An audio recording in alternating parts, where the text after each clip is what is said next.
Tene October kalo tile naani san 2020 an minnu sɔgɔlen b'an an ka foli b'aw ye fo aw sigiyɔrɔ la. Furancɛla fanga jamanakuntigi danka ka kɛtaw faranfasiyara fanga taabolo sɛbɛn kɔnɔ. Ni aw ka kunnafoni di kɛnɛ sigilen.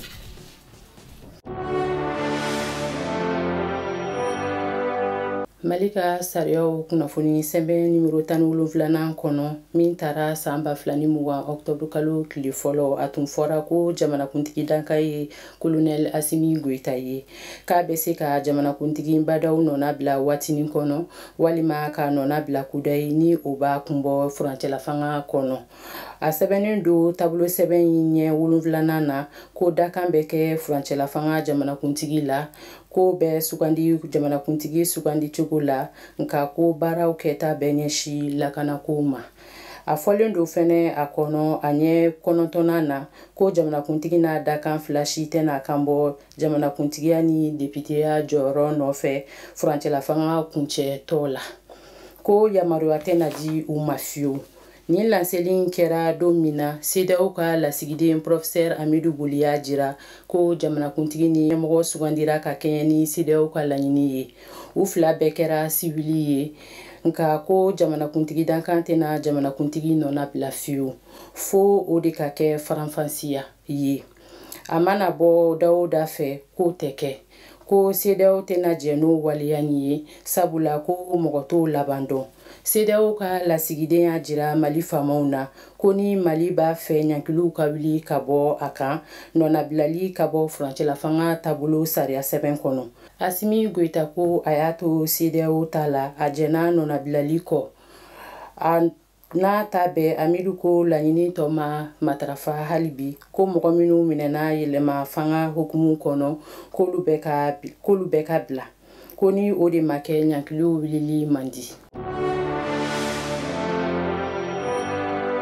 Ministri ɲɛmɔgɔ Mokhtar Wane ye faso tɔnjɛkulu kumaɲɔgɔnya. Furancɛla fanga président badaw ka yamaruya kɔnɔ ministri ɲɛmɔgɔ Mokhtar Wane ye faso tɔnjɛkulu bisimila a yɛrɛ ka jabala la Octobre kalo tile 2 na tile 4. Jɛkulu caman yera kɛnɛ kan i n'a fɔ minnu faralen bɛ ɲɔgɔn kan ka kɛ jɛkulu M5 RFP ye politiki tɔn minnu tɛ politiki tɔn na kɔkan malidenw ka jɛkuluba ani kulu marifatigi minnu y'u bolonɔ bila lafiya ni fɔkabɛn sɛbɛn na min bolonɔ bila kɛra Alger. Sigikafɔba min kɛra jamana kɔnɔ san 2019 Décembre kalo la n'a bɛ wele nanzarakan na Dialogue National Inclusif ani 2020 Septembre kalo tile 11-12 barosigi min kɛra ministri ɲɛmɔgɔ ni faso tɔnjɛkulu ka ni ɲɔgɔn ye ni ye hakili falenfalenw boli o kan walasa bɛnkan ni hakilila sabatilen minnu bɔra o kɔnɔ k'olu waleyali fɛɛrɛw tigɛ. Ni kumaɲɔgɔnya bɛ furancɛla fanga jamanakuntigi badaw ka ŋaniya talen sɛmɛtiya a ye min fɔ a ka golokansigi laseli senfɛ n'o ye ka maliden cɛman na musoman bɛɛ sen don fasojɔ baara la. O siratigɛ la ministri ɲɛmɔgɔ y'a jira ko walasa furancɛla fanga in ka sabati ko malidenw ka kan k'u fanga fara ɲɔgɔn kan k'u ɲɛsi jamana ɲɛta ma. Ni ɲɔgɔn ye kɛra sababu ye fana ministri ɲɛmɔgɔ ni faso tɔnjɛkulu ye hakililaw falen lakana ani politikiko taabolo kan jamana kɔnɔ. Baara min bolodalen do a yɛrɛ fɛ ni gouvernement bɛna ɲɛsi o ma furancɛla fanga kɔnɔ u da sera o fana ma.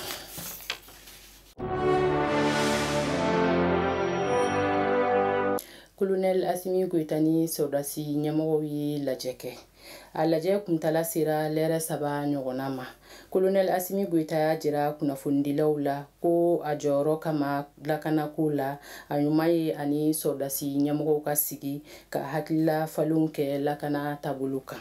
A ko lajɛ kun dɔ kɛra jamanakuntigi badaw ka foli ni tanu ye ka ɲɛsi u ma u ka cɛsiri la faso ye su ni tile kɛlɛdaw la. A ko ale fana y'a jira u la ko jamana ɲɛmɔgɔw b'u kɔkɔrɔ sanga ni waati bɛɛ u ka se k'u ka wilikajɔ bɛɛ sebaya sɔrɔ jamana juguw kan.